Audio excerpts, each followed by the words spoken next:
Так, Шерханға қатысты сұрақтар біраз кепті. Былай жауап беріп кетейінші. Тоқталып, екеуміздің арамызда сыйластық бар, сәлеміз түзу, бір жау емеспіз. Так, сол ол неде Шымкентке барып қайтқан болатын. Ертең бұйырса болатын шығар жобада. Достар, қайырлы кеш. Білейін, мен вообще сұрақтар туралы ұмытып кеттім, кешірім өтінемін.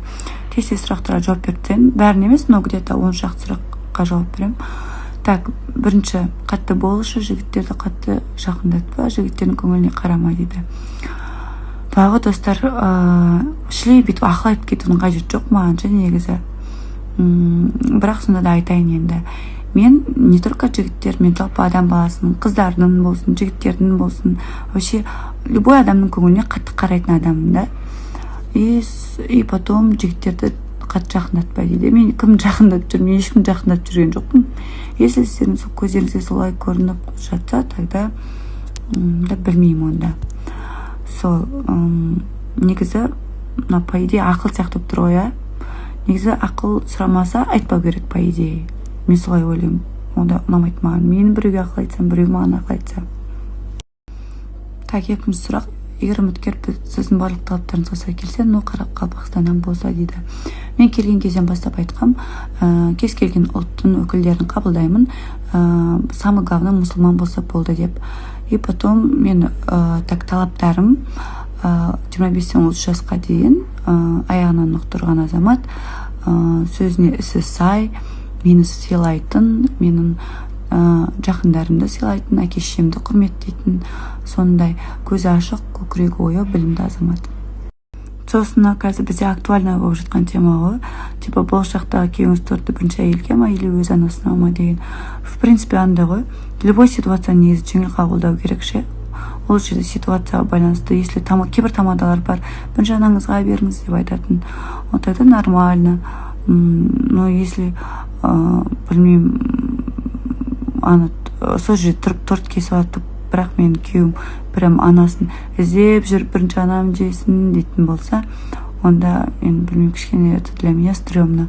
Но ситуацияға қарай, если даже анасына беріп жатса да, бірақ ондай нәрселерді мен үшін бір қатты бір әңгіме қылатын проблема емес, мәселе емес. Ол өмірде одан да неше түрлі басқа андай үлкен мәселелер бар, так что бұндай мелочтар маған қатты әсер ете бермейді. Жаным. Ұялып қалған соң кәдімгідей оқып. Білмеймін, тура осы маған берген тәрбиені сізде алған сияқтысыз бар емес па ше? Прям шан деп еркелетіп жіберсең. Күшті қалдым ғой. Ұялып қалдым бірақ. Қайта ұялттыңыз ғой мені де. Жаным, сол иншалла Құдай қаласа, Алла бұйыртса, қызыңыз андай менен миллион мың есе тәртіпті, тәрбиелі, инабатты, ибалы, қалай айтсам болады, көркіне ақылы сай, сондай күшті қыз бұйырсын сізге. Иншалла. Так, бұйырса, Құдай қаласа, планда бар, елдер барам деп жүрген. Но негізі менің қазір самы арманымда жүрген Европа, сосын Бали бар, потом сосын Малайзияға хочу, сосын так, Турцияда болмадым, Турцияға барғым келіп жүр. Өте көп негізі, өте көп. Барлық елге барғым келеді по идее. Мен көп елде болмаған, мен аз елде болған, өкінішке орай. Қытайда тұрып келгенмін, Гонконгта болғам, Дубайда болғам, Ташкентте болғам, Таиландта болғам, деген сияқтылар ғой. Әмин, иншалла, әмин. Үлкен рахмет. Маған не тілейсіздер, өздеріңізге 1000 есе 100 есе болып қайтсын. Үлкен рахмет. Люблю Қырғызстан, вообще обожаю.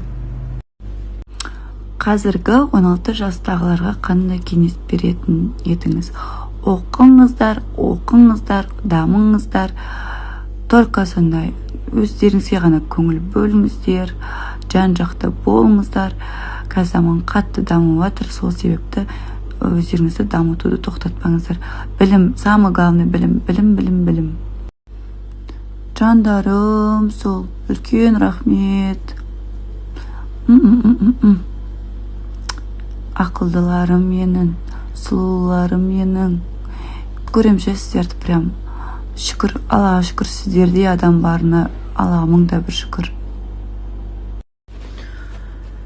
Когда было последнее отношение? Последнее отношение у меня было в прошлом году. 25 года, 3 января они закончились. Я прям число, дату прекрасно помню, потому что я очень долго не могла отойти от этих отношений, поэтому я все помню прям как вчера, к сожалению. Вот, ну, всем спасибо за внимание. Всех люблю и обнимаю. Сладких снов. Все, я спать. Всем пока.